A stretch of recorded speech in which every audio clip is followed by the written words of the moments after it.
Hi hello ನಮಸ್ಕಾರ. ಅಚಿಂತ್ಯ trade ಸ್ಕೂಲ್ಗೆ ಎಲ್ಲರಿಗೂ ಹಾರ್ದಿಕ ಸುಸ್ವಾಗತ.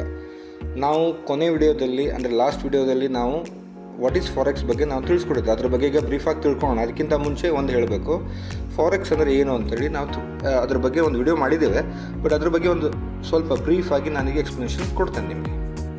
ವಾಟ್ ಈಸ್ ಫಾರೆಕ್ಸ್, ಫಾರೆಕ್ಸ್ ಅಂದರೆ ಏನು ಅಂತ ಹೇಳಿ.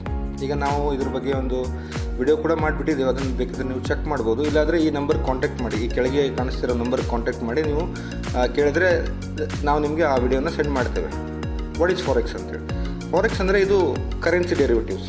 ಎಕ್ಸಾಂಪಲ್ ಹೇಳಬೇಕಂದ್ರೆ ನಮ್ಮ ಇಂಡಿಯಾದಲ್ಲಿ ಮಾಡ್ತೇವೆ USD ವರ್ಸಸ್ INR ಅಂತೇಳಿ. ಅಂದರೆ USD ಜೊತೆಗೆ ನಾವು ಇಂಡಿಯನ್ ರುಪೀಸ್ ಜೊತೆಗೆ ನಾವು ಕರೆನ್ಸಿ ಟ್ರೇಡಿಂಗ್ ಮಾಡ್ತೇವೆ. ನಿಮಗೆ ಗೊತ್ತಿರ್ಬೋದು, ಮೊದಲೇ ಎಲ್ಲ ಒಂದು 2 ವರ್ಷದ ಹಿಂದೆಲ್ಲ 72-73 ರೂಪಾಯಿ ನಡೀತಾ ಇತ್ತು ಕರೆನ್ಸಿ. ಅಂದರೆ ಇಂಡಿಯನ್ ರುಪೀಸ್ ಇಂಡಿಯನ್ ಆ್ಯಕ್ಚುಲಿ ಹೇಳಬೇಕಂದ್ರೆ US ಡಾಲರು ನಮ್ಮ ಇಂಡಿಯನ್ ರುಪೀಸಿಂದು ಕ್ಯಾಲ್ಕುಲೇಷನ್ನು 72-73 ರೂಪೀಸ್ ನಡೀತಾ ಇತ್ತು. ಇವಾಗ 83, 85, 84, 89 ತನಕ ಹೋಗಿದೆ.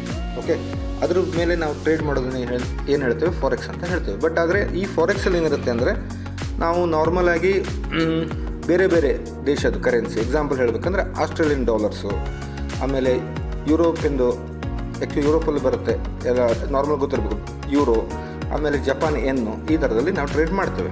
Difference between forex and NSE. Difference between forex and NSE ಹೇಳಬೇಕಂದ್ರೆ ಬ್ರೀಫಾಗಿ ನಿಮಗೆ ತಿಳಿಸ್ಕೊಡ್ಬೇಕಂದ್ರೆ, ಫಾರೆಕ್ಸ್ ಅಂದರೆ ಬರೀ ಕರೆನ್ಸಿಲಿ ಮಾಡ್ತೇವೆ. ಹಾಗೆ ಸಮ್ CFD ಅಂತ ಬರುತ್ತೆ, ಅಂದರೆ ಕಾಂಟ್ರಾಕ್ಟ್ ಫಾರ್ ಡಿಫರೆನ್ಸು. ನಾವು ಅದ್ರ ಮೇಲೆ ಮಾಡ್ತೇವೆ. ಅದು ನಿಮ್ಗೆ ಅದ್ರ ಬಗ್ಗೆ ಹೇಳ್ತೇನೆ ನೆಕ್ಸ್ಟು. ಆಮೇಲೆ NSEದಲ್ಲಿ ಏನಾಗುತ್ತೆ, NSE ಅಂದರೆ ನಮ್ಮ ಇಂಡಿಯನ್ ನ್ಯಾಷನಲ್ ಸ್ಟಾಕ್ ಎಕ್ಸ್ಚೇಂಜ್. ಇದರಲ್ಲಿ ಏನು ಮಾಡ್ತೇವೆ ಅಂದರೆ ಸ್ಟಾಕ್ಸ್ ಮೇಲೆ ನಾವು ಅದ್ರ ಮೇಲೆ ಟ್ರೇಡ್ ಮಾಡ್ತೇವೆ. ಸ್ಟಾಕ್ಸ್ ಆಯಿತು, ಫ್ಯೂಚರ್ಸು, ಆಪ್ಷನ್ಸ್, ಇನ್ನೂ ತುಂಬ ಬರುತ್ತೆ. ಜೊತೆಲಿ MCX ಬರುತ್ತೆ. MCX ಅಂದರೆ ನಿಮ್ಗೆ ಗೊತ್ತಿರ್ಬೋದು, ಮಲ್ಟಿ ಕಮೋಡಿಟಿ ಎಕ್ಸ್ಚೇಂಜ್ ಅಂತೇಳಿ. ಇದರೊಳಗೆ ನಿಮಗೆ ಕ್ರೂಡ್ ಆಯಿಲು, ಗೋಲ್ಡು, ಸಿಲ್ವರ್ ಅವೆಲ್ಲ ಬರುತ್ತೆ. ಓಕೆ, ಈಗ ಫಾರೆಕ್ಸಲ್ಲಿ ಯಾವ ಥರ ನಾವು ಟ್ರೇಡ್ ಮಾಡೋದು, ವೇರಿಯಂಟ್ಸ್ ಅಂದರೆ ಇದು ಆಪ್ಷನ್ಸ್ ಅಂತ ಬರುತ್ತೆ. ಆಪ್ಷನ್ಸಲ್ಲಿ ಕಾಲ್ ಪುಟ್ಸು ನಿಮ್ಗೆ ಗೊತ್ತಿರಬೇಕು. ಬ್ಯಾಂಕ್ ನಿಫ್ಟಿ ಆಪ್ಷನ್ಸ್ ಎಲ್ಲ ಮಾಡ್ತಿರ್ತೀರ, ಅದ್ರ ಬಗ್ಗೆ ನಿಮ್ಗೆ ಐಡಿಯಾ ಇರುತ್ತೆ. ಆದ್ರೂ ಇದ್ರ ಬಗ್ಗೆ ಒಂದು ಸ್ವಲ್ಪ ಲೈಟಾಗಿ ಹೇಳಬೇಕು ಅಂದರೆ, ಇದರೊಳಗೆ ಏನಾಗುತ್ತೆ, ಫಾರೆಕ್ಸಲ್ಲಿ ನಾವು ಸೆಕೆಂಡ್ಸಲ್ಲಿ ಮಿನಿಟಲ್ಲಿ ಟ್ರೇಡ್ ಮಾಡ್ತೀವಿ. ಎಕ್ಸಾಂಪಲ್ ಹೇಳ್ಬೇಕಾದ್ರೆ 1 ಸೆಕೆಂಡಲ್ಲಿ ಮಾರ್ಕೆಟ್ ಇಲ್ಲಿ ಹೋಗುತ್ತೆ, 1 ಸೆಕೆಂಡಲ್ಲಿ ಮಾರ್ಕೆಟ್ ಕೆಳಗೆ ಬರ್ತದೆ, ಇಲ್ಲ 1 ಮಿನಿಟಲ್ಲಿ ಮೇಲೆ ಹೋಗುತ್ತೆ. ಇದು ಕೂಡ ಇದನ್ನು ಹೇಳ್ತೇವೆ ನಾವು ಆಪ್ಷನ್ಸು. ಇನ್ನೊಂದು ಬಂದು ಮಲ್ಟಿಪ್ಲೈಯರ್ಸ್ ಅಂದರೆ ಈಗ ನಾವು ಟ್ರೇಡ್ ಮಾಡಿರ್ತೇವೆ 20x, 50x, 100x. ಬಟ್ ನಾವೀಗ ನಿಮಗೆ ತಿಳಿಸ್ತಾ ಇರೋದು ನಾವು ಟ್ರೇಡ್ ಮಾಡೋದು MT5 ಅಂದರೆ ಇದು ಟೋಟಲಿ ಸೇಮ್ NSE ಥರನೇ ಟ್ರೆಡಿಷ್ನಲ್ ಟ್ರೇಡಿಂಗು. ಅಂದರೆ ಇದಕ್ಕೆ ನಾವು ಬೈ ಲಿಮಿಟ್ ಹಾಕ್ಬೋದು, ಸೆಲ್ ಲಿಮಿಟ್ ಹಾಕ್ಬೋದು, ಮಾರ್ಕೆಟ್ ಎಕ್ಸಿಕ್ಯೂಷನ್ ಮಾಡ್ಬೋದು. ಜೊತೆಯಲ್ಲಿ ನಾವು ಇದಕ್ಕೆ ಸ್ಟಾಪ್ ಲಾಸ್ ಮತ್ತು ಟಾರ್ಗೆಟ್ನ ಫಿಕ್ಸ್ ಮಾಡ್ಬೋದು. ಓಕೆ, ಆಮೇಲೆ ಲಾಸ್ಟ್ ವಿಡಿಯೋದಲ್ಲಿ ಹೇಳಿದಾಗೆ ಇಷ್ಟು ತಿಳ್ಕೊಂಡ್ಮೇಲೆ ಹೇಗಪ್ಪ ಟ್ರೇಡ್ ಮಾಡೋದು ಫಾರೆಕ್ಸಲ್ಲಿ ಅಂತ. ಫಾರೆಕ್ಸಲ್ಲಿ ಟ್ರೇಡ್ ಮಾಡ್ಲಿಕ್ಕೆ ನಿಮ್ಮದು ಅಕೌಂಟ್ ಬೇಕು. ಆ ಅಕೌಂಟ್ ನಾವೇ ನಿಮಗೆ ಓಪನ್ ಮಾಡಿ ಕೊಡ್ತೇವೆ. ಅದಕ್ಕೆ ಏನೇನು ಡಾಕ್ಯುಮೆಂಟ್ಸ್ ಬೇಕಂತೇಳಿ ಇಲ್ಲಿ ಎಲ್ಲ ಮೆನ್ಷನ್ ಮಾಡಿದೆ. ಆಧಾರ್ ಕಾರ್ಡು, ಪಾನ್ ಕಾರ್ಡು, ಅದಂತೂ ಮಸ್ಟ್ ಆ್ಯಂಡ್ ಶುಡ್ ಬೇಕು.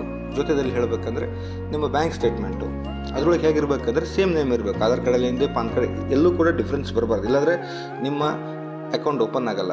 ನಾರ್ಮಲಾಗಿ ಬ್ಯಾಂಕಲ್ಲೂ ಹಾಗೆ ಕೇಳ್ತಾರೆ. ಈಗ ಪಾನ್ ಕಾರ್ಡಲ್ಲಿ ಒಂದು ಹೆಸರು ಮತ್ತು ಆಧಾರ್ ಕಾರ್ಡಲ್ಲಿ ಒಂದು ಹೆಸರು ಇದ್ಬಿಟ್ರೆ ಅಲ್ಲಿ ನಿಮ್ಮ ಬ್ಯಾಂಕ್ ಅಕೌಂಟ್ ಹೇಗೆ ಓಪನ್ ಆಗಲ್ವೋ ಹಾಗೆ ಇಲ್ಲೂ ಕೂಡ ಆ ಥರನೇ. ಜೊತೆಲಿ ನಿಮ್ಮ ಫೋನ್ ನಂಬರು, ಒಂದು ಇಮೇಲ್ ID, ನಾರ್ಮಲ್ ವಗೇರೆ ಬೇಕಾಗುತ್ತೆ. ಒಂದಿಷ್ಟು ಡಾಕ್ಯುಮೆಂಟ್ಸ್ ಕೊಟ್ಟು ನಿಮಗೆ ಅಕೌಂಟ್ ಓಪನ್ ಮಾಡಿ ಕೊಡ್ತೇವೆ. ನಿಮ್ಗೆ ಏನೇನು ಸಿಗುತ್ತೆ ಅಂಥೇಳಿ. ಈಗ ನಿಮ್ಮ ನಾರ್ಮಲಾಗಿ ನಿಮ್ದು ಹಳೇದೊಂದು ಇಮೇಲ್ ID ಯೂಸ್ ಮಾಡ್ತಾ ಇರ್ತೀರ, ಅದು ನಿಮ್ಮ ಪರ್ಸ್ನಲ್ಸು ಅದು ಇದು ಅಂತ ನಿಮ್ಮ ಪರ್ಸ್ನಲ್ ಡಾಕ್ಯುಮೆಂಟ್ಸ್ ಇರ್ತದೆ, ಅಂದರೆ ನಿಮ್ಮ ಪರ್ಸ್ನಲ್ ಅದು. ಬಟ್ ಫಾರೆಕ್ಸಿಗೆ ಅಂತ ನಾವೇನು ಮಾಡ್ತೇವೆ, ಒಂದು ಹೊಸ ಇಮೇಲ್ ID ಓಪನ್ ಮಾಡಿ ಕೊಡ್ತೇವೆ.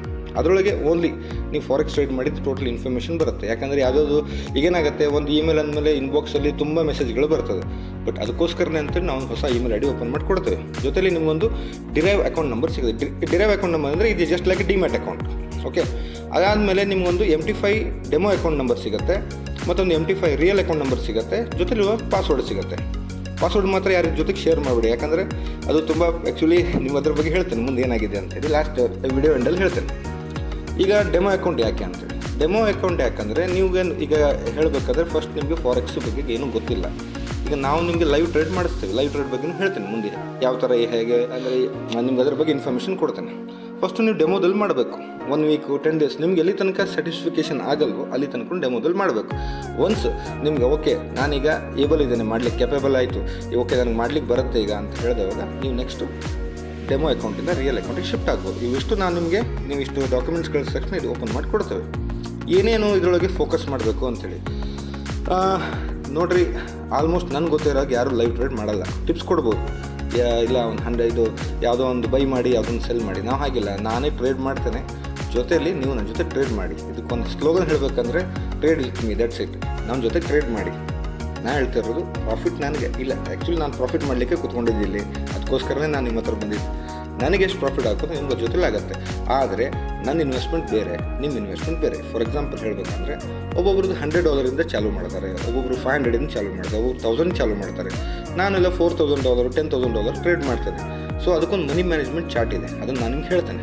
ಆಮೇಲೆ ಇಲ್ಲಿ ಟೋಟಲಾಗಿ ಹೇಳ್ತಿರೋದೇನೆಂದರೆ, ಇದು ಆ್ಯಕ್ಚುಲಿ ನಾವು ನಿಮ್ಗೆ ತಿಳಿಸ್ತಿರೋದು ಒಂದೇ ಕಾರಣ, ಯಾಕಂದರೆ ಎಲ್ಲರೂ ಇದರೊಳಗೆ ಎಜುಕೇಟ್ ಆಗಲಿ ಅಂತೇಳಿ. ಯಾಕಂದರೆ ಟ್ರೇಡ್ ಅಂದರೆ ಎಲ್ಲರೂ ಹೆದರ್ತಾರೆ, ಏನಪ್ಪ ಇದು ಟ್ರೇಡು, ಯಾಕಂದರೆ ನಾಲೆಜ್ ಕಮ್ಮಿ ಇರುತ್ತೆ. ಆಮೇಲೆ ಸುಮ್ಮನೆ ರೂಮರ್ಸ್ಗಳು, ಇಲ್ಲ ಟ್ರೇಡಿಂಗ್ ಹೋಗ್ಬಿಟ್ರೆ ಲಾಸ್ ಆಗುತ್ತೇನೋ, ಟ್ರೇಡಲ್ಲಿ ಹೋಗ್ಬಿಟ್ರೆ ಬರ್ಬೋದ. ಹೌದು, ಯಾಕಾಗಲ್ಲ, ಆಗುತ್ತೆ ಲಾಸ್. ಯಾಕಾಗತ್ತೆ ಅನ್ನೋದಕ್ಕೂ ಕಾರಣ ಇರಬೇಕಲ್ಲ. ಈಗ ನನಗೆ ಪ್ರಾಫಿಟ್ ಆಗುತ್ತೆ, ಎದಕ್ಕಾಗತ್ತೆ ಪ್ರಾಫಿಟ್ಟು? ಅದಕ್ಕೂ ಒಂದು ಕಾರಣ ಇದೆ. ಕಾರಣ ಇಷ್ಟೇ, knowledge. First of all trading ಬಗ್ಗೆ ನಿಮಗೆ ನಾಲೆಜ್ ಬರಬೇಕು.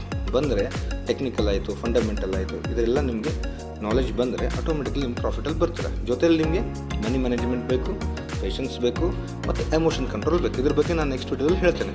ಸದ್ಯಕ್ಕಂತೂ ಇಷ್ಟು ತಿಳ್ಕೊಳ್ಳಿ.